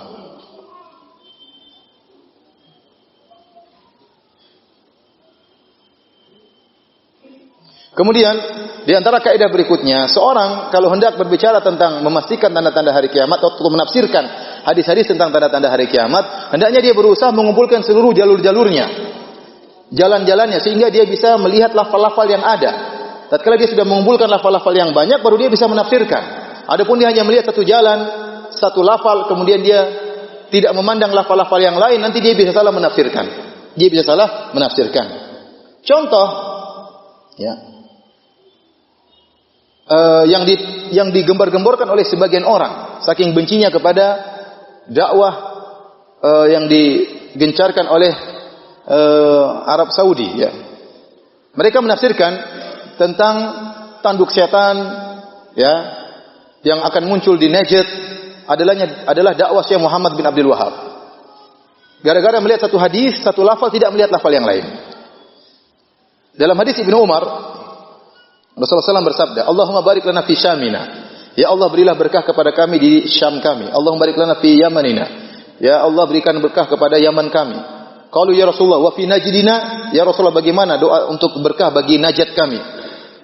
Rasulullah SAW mengulangi lagi, ya Allah, berikanlah berkah kepada negeri Syam, berikanlah berkah kepada Yaman. Mereka pada saat bertanya lagi, ya Rasulullah wa fi najdina. Ya Rasulullah, bagaimana dengan Najd kami? Maka Rasulullah SAW mengatakan, hunalika zalazil wal fitan. Sungguhnya di Najd itu akan muncul gempa dan fitnah-fitnah, kegoncangan dan fitnah-fitnah. Wa biha yatlu'u qarnu syaitan. Dan di Najd akan muncul tanduk syaitan. Kemudian ditafsir oleh mereka yang dimaksud dengan tanduk syaitan adalah Syekh Muhammad bin Abdul Wahab rahimahullahu taala. Inilah kedustaan. Mereka memastikan sekarang yang dimaksud dengan tanduk syaitan adalah siapa? Syekh Muhammad bin Abdul Wahab. Padahal negara Arab Saudi berdiri atas perjuangan siapa? Syekh Muhammad bin Abdul Wahab rahimahullahu taala bekerja sama dengan Imam Muhammad bin Saud. Berdirilah tegak negara Arab Saudi. Dan kita bisa merasakan bagaimana berkahnya negara tersebut sekarang, ya. Dahulunya kabilah-kabilah saling bermusuh-musuhan, negara saling perang-perangan. Dengan berdirinya negara Arab Saudi, Jazirah Arab bisa bersatu dengan kenyamanan dan ketentraman. Syariat Islam ditegakkan. Saya katakan bahwa negara Arab Saudi salah satu dari kebaikan Syekh Muhammad bin Abdul Wahab rahimahullahu taala. Ya. Keamanan, ketentraman yang kita rasakan, orang-orang berhaji, berumrah dengan tentram, dengan nyaman, salah satu kebaikan dari Syekh Muhammad bin Abdul Wahab rahimahullah. Maka sering saya sampaikan, Syekh Muhammad bin Abdul Wahab rahimahullahu taala di sisi mata orang Arab Saudi seperti tuanku Imam Bonjol di sisi orang-orang Indonesia, bukan sekedar ulama tapi sekaligus pahlawan. Karena dia adalah seorang pahlawan dan ulama yang ikut serta dalam mendirikan kerajaan Arab Saudi. Oleh karenanya keturunannya sampai sekarang dihormati. Ya. Seperti mufti Arab Saudi masih keturunan Syekh Muhammad bin Abdul Wahab rahimahullahu taala. Salah satu imam di Masjid Nabawi masih keturunan Syekh Muhammad bin Wahab rahimahullahu taala. Menteri agama masih keturunan Syekh Muhammad bin Abdul Wahab rahimahullahu taala. Banyak keturunan dia yang masya Allah menjadi orang-orang alim. Ya, kemudian dituduh bahwasanya Syekh Abdul Wahab adalah dakwah syaitan. Arab Saudi ini syaitan semuanya, kan bahaya seperti itu. Hanya melihat satu lafal kemudian tidak melihat lafal-lafal yang lain. Dan sini kita dituduh itu tanduk syaitan, dakwah syaitan. Kita tidak boleh seperti itu, ya. Dalam riwayat yang lain sangat jelas. Ya Rasulullah, wa fi Iraqina, tadi riwayat yang lain, ya Rasulullah, bagaimana dengan Najd kami? Kenapa engkau tidak doakan? Dalam riwayat yang lain, Rasulullah, bagaimana dengan Irak kami? Irak maksudnya. Karena Rasulullah SAW sudah sebutkan Syam, sudah sebutkan Yaman, tinggal Irak. Kok Nabi tidak doain? Faraddadaha thalathan. Rasulullah SAW tidak jawab. Sampai sahabat mengulangi 3 kali. Ya Rasulullah, kenapa engkau tidak mendoakan Irak? Maka Rasulullah SAW berkata, bihaz zalazil wal fitan. Sungguhnya di Irak itu akan muncul kegoncangan dan fitnah-fitnah. Wa fiha yatlu'u qarnu syaitan, dan di situ akan muncul tanduk syaitan. Ternyata yang dimaksud dengan Najd itu bukan Najd di Arab Saudi, tapi Najd di mana? Di Irak. Kenapa Anda cuma melihat satu lafal, tidak melihat lafal-lafal yang lain? Memaksa-maksakan menafsirkan tanda-tanda hari kiamat dengan atau masa depan yang diramalkan oleh Nabi dengan penafsiran mentakyin, memvonis si fulan yang dimaksud dengan tanduk syaitan. Ini ketidakadilan dan kezaliman. Seakan-akan bahwasanya negara Arab Saudi itu merupakan tanduk syaitan seluruhnya. Ini enggak benar. Seorang harus adil, jangan ikut hawa nafsu. Kumpulkan seluruh lafal-lafal hadis.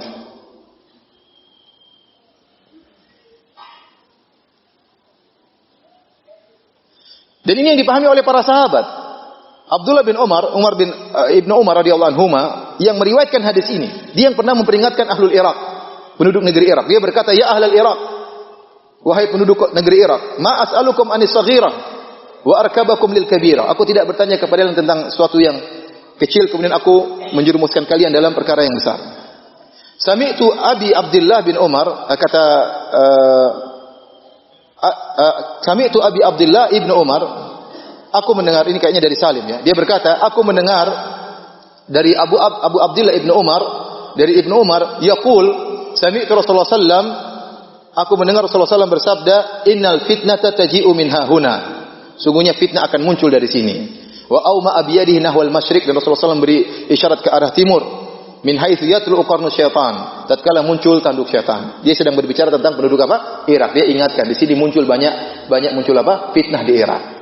Jadi yang dimaksud dengan tanduk syaitan bukanlah di Najd Arab Saudi, tapi di mana? Di Irak. Dan kenyataannya benar. Lihat apa yang terjadi di Irak. Utsman bin Affan radhiyallahu anhu dibunuh oleh orang-orang yang datang dari Irak. Mereka berkumpul kemudian datang membunuh Utsman bin Affan.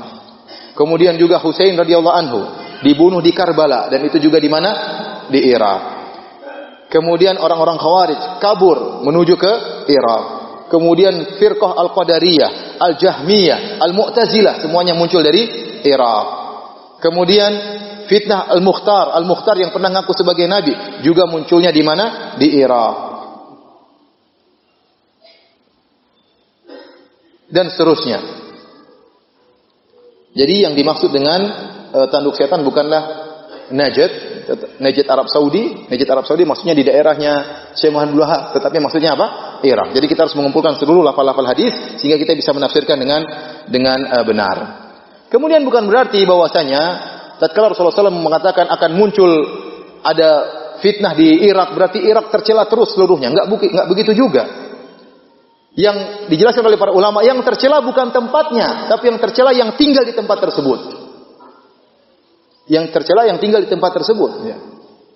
Seperti Rasulullah SAW mendoakan negeri Yaman. Padahal di negeri Yaman pernah muncul seorang yang bernama Al-Aswad Al-Anasi, dan dia pernah ngaku sebagai nabi. Dia pernah ngaku sebagai nabi dan muncul di Yaman. Apakah tatkala ada pernah muncul seorang mengaku sebagai nabi kemudian bikin fitnah di Yaman berarti Yaman tercela seterusnya? Jawabannya tidak. Bukankah kota Madinah pernah ditinggali oleh orang Yahudi, pernah ditinggali oleh orang munafik? Apa kota Madinah menjadi tercela? Tidak, yang dicela bukan tempatnya, yang dicela apa? Yang tinggal di situ. Taruhlah benar bahwasanya ada kerusakan pernah muncul di Arab Saudi. Ya, seperti mereka katakan munculnya nabi palsu Musailimah Al-Kadzdzab. Iya, thayyib. Kalau Musailimah Al-Kadzdzab pernah muncul dari Arab Saudi, apakah menjadikan Arab Saudi tercela terus? Jawabannya tidak. Berarti tempat tersebut tercela sampai hari kiamat. pusat kekufuran sampai hari kiamat? Jawabannya tidak. Irak pun demikian. Oleh karenanya banyak ulama yang tinggal di Irak. Abu Hanifah Al-Kufi tinggal di mana? Di Irak. Ya. Banyak ulama, sebagian sahabat pergi ke Irak. Husain saja ingin pergi ke Irak waktu itu. Kemudian siapa juga? Imam Syafi'i rahimahullahu taala pernah pergi ke Irak untuk belajar. Benar Irak sumber fitnah, tapi kita bukan berarti setiap saat fitnah terus, setiap saat sesat terus, ini tidak benar. Maka saya katakan mereka yang benci terhadap kerajaan Arab Saudi, kalaupun Arab Saudi punya kekurangan, maka harus menilai dengan adil, ya. Bukan menilai dengan hawa nafsu. Apalagi berdalil dengan hadis, hanya melihat satu lafal kemudian meninggalkan lafal-lafal yang lain. Baik. Kemudian perkara berikutnya, kaidah berikutnya dalam menentukan tanda-tanda hari kiamat harus menggunakan hadis-hadis yang sahih. Tidak boleh mengambil hadis-hadis yang palsu, dan hadis-hadis palsu yang beredar seputar tanda hari kiamat sangat banyak. Kemudian Israiliyat juga sangat banyak. Maka seorang tidak boleh berbicara apalagi tentang tanda-tanda hari kiamat, dan itu termasuk perkara yang gaib kecuali dengan dalil-dalil yang sahih. Adapun hadis-hadis yang palsu maka dibuang, tidak boleh dijadikan dalil.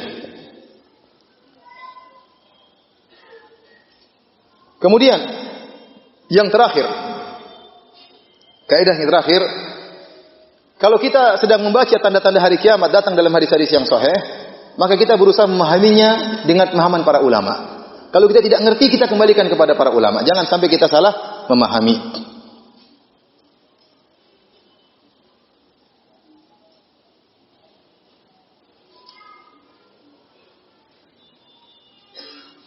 Contoh,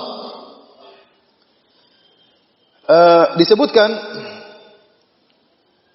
bahwasanya Al-Konstantiniyah atau Konstantinopel ya, akan dikuasai oleh kaum muslimin menjelang munculnya Dajjal. Padahal kita tahu ternyata Konstantinopel pernah ditaklukkan oleh Muhammad Al-Fatih Al-Utsmani jauh sebelum kita ya. Bagaimana kita memahami hadis ini? Maka para ulama menjelaskan benar bahwasanya Konstantinia pernah ditaklukkan oleh Muhammad Al-Fatih Al-Utsmani, tetapi nanti akan ada penaklukan kedua menjelang munculnya apa? Dajjal. Jadi hadis ini tidak bertentangan. Jangan sampai orang mengatakan, Ustaz, kan sudah dikuasai sejak dulu, kenapa Dajjal belum muncul-muncul ya? Kenapa Anda harus memastikan bahwasanya ditaklukannya itu adalah yang dimaksud oleh Nabi? Bisa jadi ditaklukan berulang-ulang, ditaklukan kemudian dikuasai oleh orang kafir, ditaklukan lagi, dikuasai oleh orang kafir lagi, dan nanti akan ada penaklukan menjelang munculnya apa? Dajjal. Contoh lagi tentang hadis Buhairah Tabariyah, Danau Tabariyah, yang disebutkan dalam hadis Al-Jassasah, hadis dalam Sahih Muslim tentang pertemuan Tamim Ad-Dari dengan Dajjal. Kemudian Dajjal berkata bahwasanya akan ada sebuah danau Buhairiyah. Dia bertanya, apakah ada airnya? Ada airnya. Kata Dajjal, sebentar lagi akan habis airnya, atau akan habis. Kemudian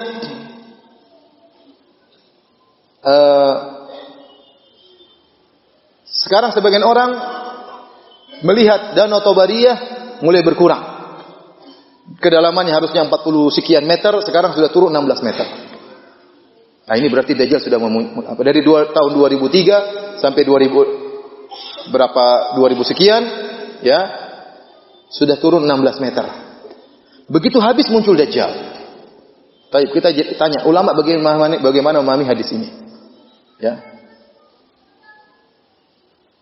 Apalagi sebagian orang kemudian mengatakan Syekh bin Baz waktu diceritakan bahwasanya Danau Tabariyah sudah berkurang airnya, kemudian dia menangis ya. Saya berusaha mencari hal ini di internet tentang tangisan Syekh bin Baz, saya tidak dapati ya tentang kabar seperti ini. Tetapi bukan berarti, saya ingatkan, bukan berarti apalagi dia bilang Syekh bin Baz menangis, padahal Syekh bin Baz itu meninggal tahun 2000 berapa? Tahun 2000-an. Sementara terjadi pengurangan sejak tahun 2003 sampai 2006 ya. Paham atau tidak? Jadi dia bilang dari tahun 2003 sampai 2006 mulai berkurang 16 meter. Syekh bin Baz waktu dengar tentang pengurangan ini dia menangis. Padahal Syekh bin Baz meninggal tahun berapa? 2000. Mungkin orang banyak, Syekh bin Baz yang lain juga mungkin banyak. Namanya sama, bin Baz. Ya. Baik. Bukan berarti tatkala dia kurang sekarang Dajjal langsung muncul. Dan ini semakin buat orang takut. Tuh, danau sudah berkurang. Bentar lagi Dajjal apa? Muncul. Apakah berkurangnya air sekarang atau nanti? Kita nggak tahu. Apalagi disebutkan dalam hadis yang lain, nanti danau tersebut penuh lagi. Seperti tatkala muncul Ya'juj wa Ma'juj. Ya, disebutkan oleh Nabi SAW, yamurru awailuhum ala buhairatan tabariyah fayashrabuna ma fiha. Ya'juj dan Ma'juj muncul kemudian melewati danau tersebut, lalu mereka minum air danau tersebut. Wa yamurru akhiruhum fayaquluna laqad kana bihadhihi marratan ma. Yang di belakang tidak dapat air. Tadi kayaknya ada air di situ, kok sudah habis, sudah diminum sama orang-orang di bagian depan. Menunjukkan danau Tabariyah ini bisa jadi kering, bisa jadi muncul lagi airnya. Nah, apakah kering sekarang itu yang dimaksud dengan kering sebelum munculnya Dajjal, atau kering nanti yang kedua kali? Kita tidak tahu. Maka untuk memastikan dengan pasti, ini tidak bisa. Paham? Tidak bisa. Karena bisa jadi danau tersebut kering, kemudian berisi lagi, kemudian kering lagi. Ya. Seperti tadi, Fathu Konstantinopel, ya, bagaimana Konstantinopel dikuasai, ditaklukkan, ternyata dikuasai lagi oleh orang kafir dan ditaklukkan lagi. Nah, pada penaklukan keberapa Dajjal akan muncul? Sulit untuk kita pastikan. Kemudian contohnya seperti hadis tentang bahwasanya di akhir zaman terjadi peperangan. Kemudian kaum muslimin berperang menggunakan kuda-kuda dan menggunakan panahan. Ya. Dalam hadis disebutkan qad allaqu suyufahum bizaitun. Kaum muslimin menggantungkan pedang-pedang mereka di pohon zaitun. Jadi menunjukkan mereka berperang dengan kuda-kuda dan panah-panah. Maka ada yang menafsirkan, oh berarti ini menunjukkan bahwasanya di akhir zaman segala teknologi yang kita lihat sekarang, bom dan macam-macamnya akan hilang semuanya.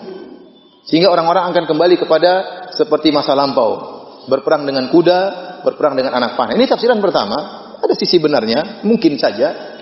Namun ada tafsiran kedua. Tafsiran kedua, kata para ulama, maksudnya kuda-kuda dan panah-panah tersebut adalah lambang kekuatan.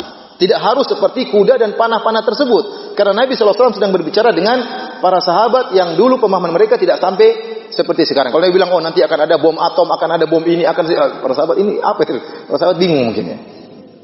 Dalil yang menguatkan hal ini, Rasulullah SAW pernah berkata kepada istri-istri beliau. Bahwasanya yang paling pertama menyusulku asra'ukunna lihafan bi atwalukunna yadan. Kata Rasulullah SAW, yang paling pertama menyusulku meninggal di antara kalian adalah yang paling panjang tangannya. Waktu Rasulullah SAW meninggal, istri-istri Nabi ngukur-ngukuran tangan. Siapa yang paling panjang? Ternyata yang paling panjang tangannya Saudah. Siapa? Saudah. Kenyataannya yang pertama kali meninggal bukan Saudah, tetapi Zainab. Ternyata maksud Nabi orang yang paling banyak sedekah. Jadi panjang tangan dalam versi Arab artinya apa? Banyak sedekah. Kalau versi Indonesia, tukang nyolong ya. Versi Arab artinya suka sedekah. Jadi Rasulullah SAW terkadang berbicara sesuai dengan pemahaman para sahabat. Bukan berarti dohirnya panjang tangan harus ya, seperti itu. Jadi mau saya dalam menghadapi permasalahan-permasalahan tentang tanda-tanda hari kiamat, kita harus kembalikan kepada para ulama apa maksudnya. Jangan segera kita langsung kita terapkan, oh maksudnya begini, sebentar lagi hari kiamat, sebentar lagi muncul Dajjal dan macam-macamnya, sehingga membuat orang-orang ragu atau orang ketakutan, padahal tidak demikian. Tidak demikian. Dan hati-hati, di Indonesia ini banyak sekali hal-hal yang aneh-aneh namun laris. Berulang-ulang di tempat kita ada orang ngaku sebagai nabi. Berulang-ulang muncul nabi ini, muncul lagi nabi yang lain, muncul nabi di Kerawang, muncul nabi subhanallah. Nabi di Bogor sudah muncul belum? Belum, alhamdulillah.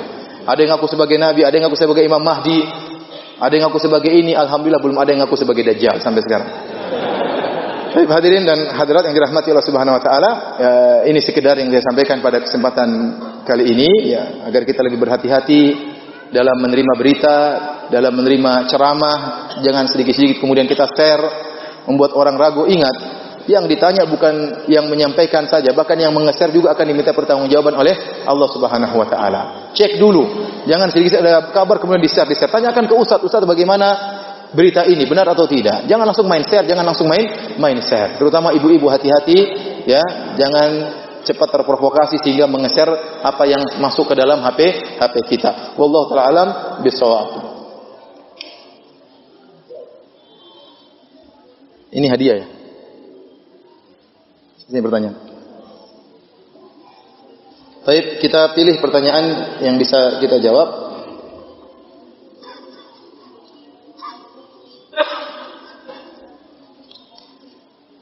Pertanyaan tentang hadis Tamim Ad-Dari radhiyallahu anhu.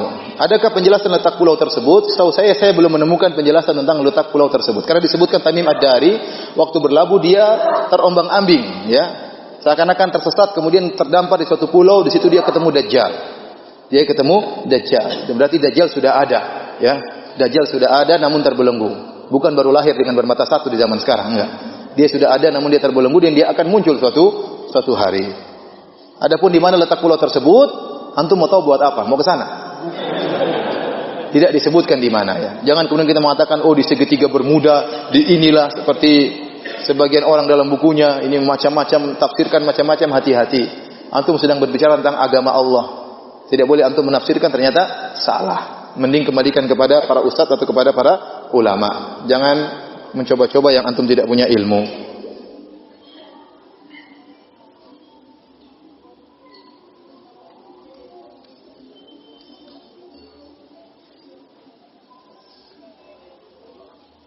Mohon dijelaskan salah satu tanda-tanda hari kiamat yaitu munculnya Ya'juj dan Ma'juj serta tembok Dzulkarnain, tembok besi. Karena banyak yang menyampaikan bahwa Ya'juj dan Ma'juj itu bangsa Tartar dan Mongol. Terima kasih, ya. Ya'juj dan Ma'juj akan muncul menjelang hari kiamat. Sebagaimana datang dalam hadis-hadis yang sahih. Dan mereka sangat kuat. Dan waktu itu muncul di zaman Nabi Isa alaihissalam. Ya, jadi Nabi Isa alaihissalam muncul di zaman Imam Mahdi. Imam Mahdi muncul. Kemudian datang Dajjal, bikin fitnah sana sini. Datang ke setiap negeri, banyak orang terfitnah, banyak orang menganggap dia Tuhan. Maka Imam Mahdi tidak bisa berhadapan dengan Dajjal. Maka Allah turunkan Nabi Isa alaihissalam di akhir zaman. Dan para ulama mengatakan Nabi Isa alaihissalam, ya, tidak meninggal, tidak disalib, ya. Wa ma qataluhu wa ma salabuhu walakin syubbiha lahum. Tidak, Nabi Isa alaihissalam tidak dibunuh dan tidak disalib, akan tapi ada orang yang diserupakan dengan Nabi Isa. Barrafa'ahu Allah ilaihi, tapi Allah angkat Nabi Isa alaihissalam. Ada yang mengatakan, Ustaz, buat apa Nabi Isa tidak dimatikan seperti nabi-nabi yang lain? Nabi Isa dibiarkan hidup atau diangkat oleh Allah untuk diturunkan di kemudian hari.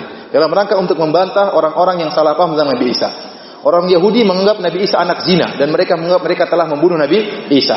Ternyata nanti di akhir zaman Nabi Isa turun dalam kondisi apa? Hidup. Orang-orang Nasrani menganggap Nabi Isa adalah anak Tuhan atau Tuhan yang berhak disembah. Ternyata Nabi Isa turun di akhir zaman, bahkan sholat, beribadah kepada Allah, bahkan jadi makmum di belakang Imam Mahdi. Kemudian dia berjalan hidup seperti biasa 7 tahun atau 40 tahun, kemudian meninggal dunia dengan cara wajar. Jadi ada hikmah turunnya Nabi Isa untuk membenarkan umat Islam dan untuk membantah kaum Yahudi dan membantah kaum Nasara. Ya. Dan setelah Dajjal muncul, kemudian Nabi Isa turun, Nabi Isa membunuh Dajjal. Kemudian setelah itu muncul Ya'juj dan Ma'juj. Ya, mereka sekarang sedang dihadang oleh tembok yang dibangun oleh Dzulkarnain. Setiap mereka bolongin, kemudian tertutup lagi. Setiap mereka bolongin, tertutup lagi. Sampai Allah izinkan. Jadi mereka beranak pinak dari dulu sampai sekarang. Terus beranak pinak, tertutup dalam satu tembok. Tembok itu di mana kita nggak tahu.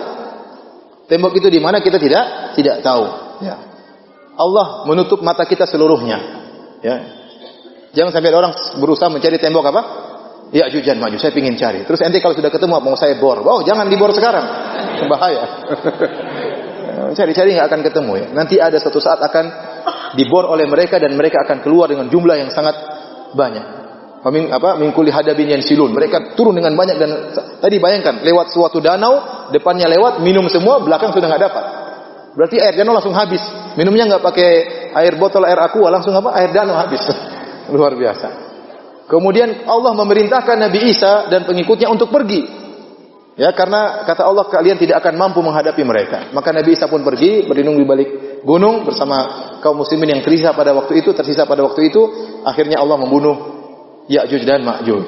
Adapun mengatakan mereka adalah orang Mongol, orang Tartar, itu tidak benar. Ya. Karena setelah mereka muncul nanti menjelang hari di zaman Nabi Isa alaihissalam. Ya, sementara Tatar dan Mongol pernah memang membinasakan kaum muslimin, jadi perang yang dahsyat, tapi itu jauh, ya. Jauh dan Nabi Isa belum muncul. Afwan Ustaz, bukankah Dajjal sudah lahir sesuai dengan derajat hadis Tamim Ad-Dari? Masalah hadis Tamim Ad-Dari sendiri memang ada diperselisihkan oleh para ulama, Ya.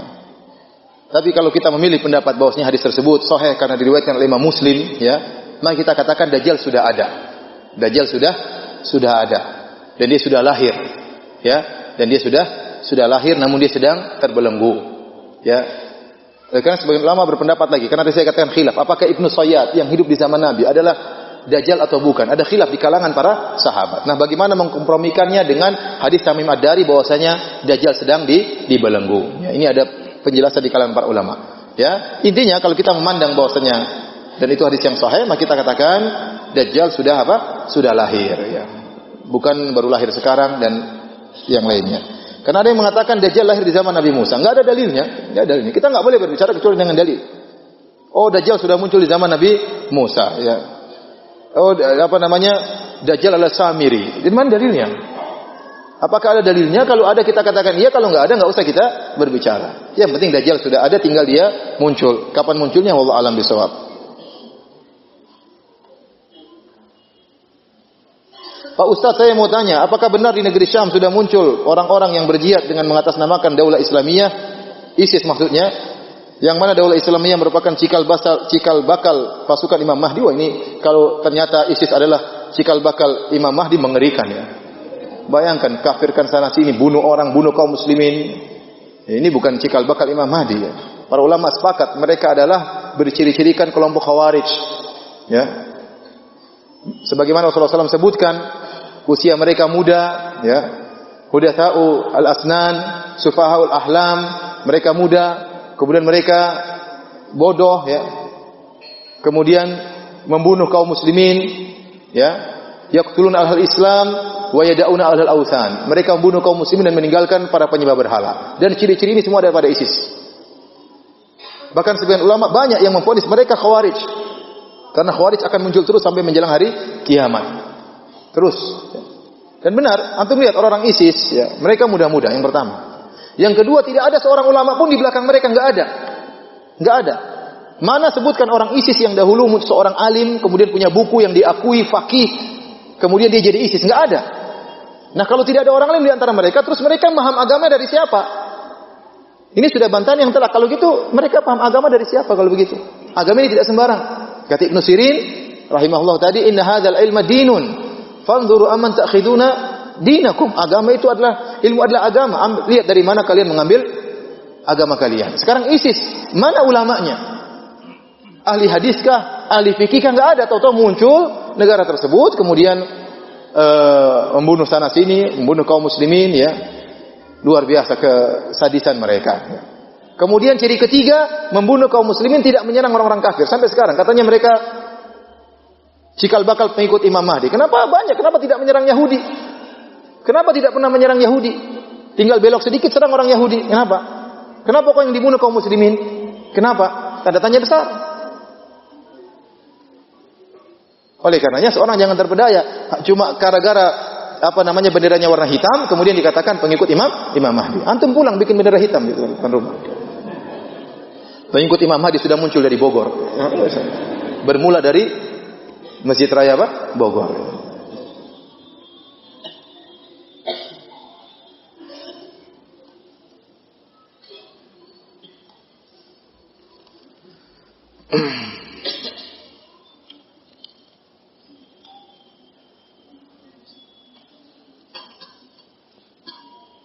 Berapakah jumlah Dajjal? Waduh. Dajjal super cuma satu. Tapi Dajjal kecil banyak. Oleh karenanya sebagian ulama mengatakan di antara hikmah kita berdoa, Allahumma inni a'udzubika min fitnatil masih Dajjal. Tatkala kita tasyahud, ya Allah, aku berlindung kepada Engkau dari fitnahnya Dajjal. Padahal Dajjal super belum muncul. Kenapa? Sebagai peringatan, ada Dajjal kecil. Pendusta-pendusta kecil itu para dukun. Dan sekarang betapa banyak orang terpedaya dengan dukun. Padahal dukun itu kesaktiannya cuma sedikit. Mungkin kalaupun bisa loncat paling 5 meter, 10 meter. Bisa terbang mungkin 1 meter jatuh lagi. Ya. Dukun itu saja sudah banyak orang yang percaya sama dukun, ya atau tidak? Di tanah air kita itu kalau kita sensus dukun jumlahnya berapa? Banyak sekali. Setiap kampung banyak dukun. Di Bogor saja mungkin banyak, saya yakin. Belum di tempat lain. Bahkan sebagian dukun diekspor ke Malaysia, saya dengar. Ya. Dan banyak orang terpedaya dengan dukun, berobat tidak sembuh pergi ke dukun, ya, bikin pelet sama dukun, santet sana dengan dukun, dagangan laris pakai dukun, supaya membuat dagangan orang tidak laris pakai apa? Dukun, dan luar biasa. Indonesia luar biasa. Sampai saya punya teman pernah buka warung bebek di Yogyakarta. Ustaz, ya Allah, saya tidak sangka Ustaz. Kenapa? Ya Ustaz, kita diganggu sama orang. Baru masak nasi ceklek, buka langsung basi. Subhanallah. Kemudian pekerja-pekerja saya pada kemasukan. Waduh, saya bingung. Akhirnya apa? Saya sama istri kita ngerukyah satu hari, kita baca Quran di warung saya. Begitu kita selesai baca Quran, banyak orang datang beli. Tapi capek juga tiap hari begitu ngerukyah. Mulai satu kemasukan, udahlah ganti tempat saja. Sampai begitunya di Indonesia ya. Dukun apa? Luar biasa. Tapi ya oleh karena Rasulullah SAW memperingatkan kita berlindung kepada dajjal kecil. Nah, dajjal kecil ini banyak ya. Banyak ya. Adapun dajjal yang super cuma satu. Satu aja lah, kalau dua bahaya. Satu aja sudah bahaya, apalagi apa? Dua. Mudah-mudahan dia tidak punya kembaran. Kalau punya kembaran bahaya. Tapi ya sering saya sampaikan, aneh ya, dukun-dukun Indonesia itu sakti-sakti ya. Luar biasa. Tapi main bola tidak pernah menang ya. Padahal kalau dukun-dukun tersebut bersatu ya, kemudian bola ditendang, tinggal belokkan sedikit kan bisa. Jadi menang terus. Tapi ternyata tidak pernah menang ya. Tidak pernah menang ya, karena dalam dukun juga ada kode etiknya ya.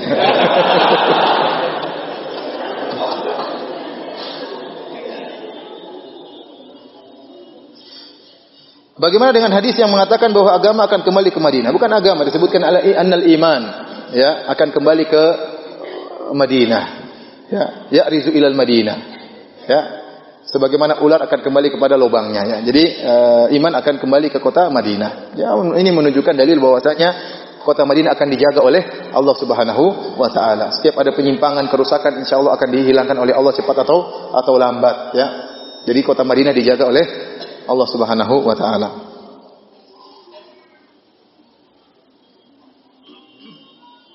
Zaman sekarang banyak orang yang tidak berilmu tapi tidak berilmu, tidak paham agama. Tapi pada sok pintar dan sok paham kalau ngomongin agama. Apakah itu tanda hari kiamat? Iya jelas tadi. Kata Rasulullah SAW, di antara tanda-tanda hari kiamat an yaqillal ilmu wa yadhharul jahlu. Akan berkurang ilmu dan banyak kebodohan. Dan di antara perkara yang paling orang hobi untuk bicarakan adalah bicara tentang masalah agama. Ya. Apalagi ada dai-dai yang menyuruh kepada kesesatan. Saya baru baca kemarin perkataan orang liberal, mengerikan. Kata dia, Allah saja tidak kita ibadahi, tidak apa-apa. Apalagi maksiat katanya. Subhanallah. Orang Islam ini ngaku Islam. Akhirnya banyak orang-orang yang seperti dia katakan lagi, ya, homoseksual tidak mengapa. Ngapain Allah urusin masalah-masalah kelamin? Itu bukan urusan Allah. Subhanallah, mohon kurang ajar seperti itu. Berarti zina enggak apa-apa, semuanya enggak apa-apa, mau macam-macam enggak apa-apa semua. Allah itu sayang kepada kita, maka Allah turunkan syariat. Kemudian dia bilang, ngapain Allah urusin masalah kelamin mau bebas, mau laki-laki apa masalahnya? Ada lagi yang ngomong, kalau memang homoseksual haram, tentu Allah akan turunkan azab. Sebagaimana Allah turunkan azab kepada kaum Nabi Lut. Ini orang banyak praktek homoseksual, Allah tidak turunkan azab, berarti tidak apa-apa. Bantahnya gimana? Bantahnya sini, coba kamu ke sini, saya penggal kepalamu. Allah turunkan azab atau tidak? Kalau Allah tidak turunkan azab, berarti menyembelih kepalamu itu halal dong. Jadi gimana? Pemikiran seperti ini bahaya. Ya. Apakah semua yang terjadi seorang tidak diazab berarti hukumnya halal? Banyak orang koruptor yang selamat tidak diazab berarti halal? Banyak orang membunuh orang lain tidak diazab oleh Allah berarti halal? Subhanallah, aneh. Keluar dari mulut-mulut apa? Mulut-mulut mereka.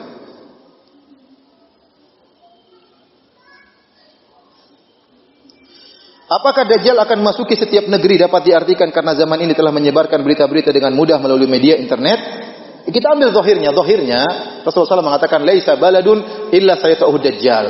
Tidak ada satu negeri pun kecuali akan diinjak kakinya oleh Dajjal. Dan Dajjal akan tinggal di bumi ini selama 40 hari. Yaumun kasana. Kata Rasulullah SAW, ada satu hari seperti setahun.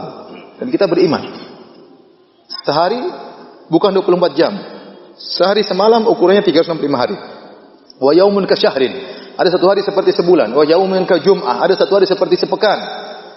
Wa sa'iru ayami ka ayamikum. Dan sisa harinya yaitu hari ke 4 dan seterusnya seperti hari-hari kalian.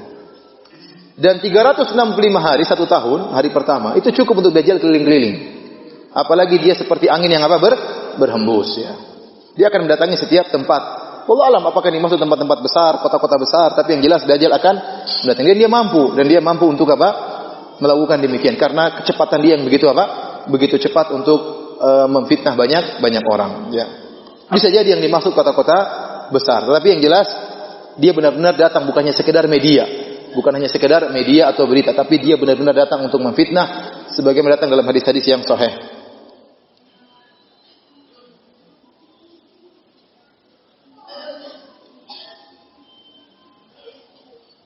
Bagaimana menurut Ustaz mengenai segitiga Bermuda? Ya. Segitiga Bermuda saya tidak tahu, ya. Ada apa di situ saya tidak tahu.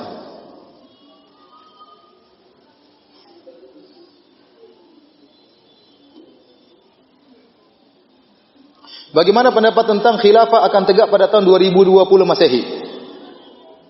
Berdasarkan hadis Allah menurunkan pemurni agama Islam setiap 100 tahun sekali. Karena khilafah Islamiyah berakhir pada tahun 1124 Masehi. Apakah hadis tersebut sahih? Benar bahwasanya Allah akan memunculkan pembaharu setiap 100 tahun sekali. Ya. Namun bukan berarti pembaharu tersebut harus mendirikan khilafah. Paham?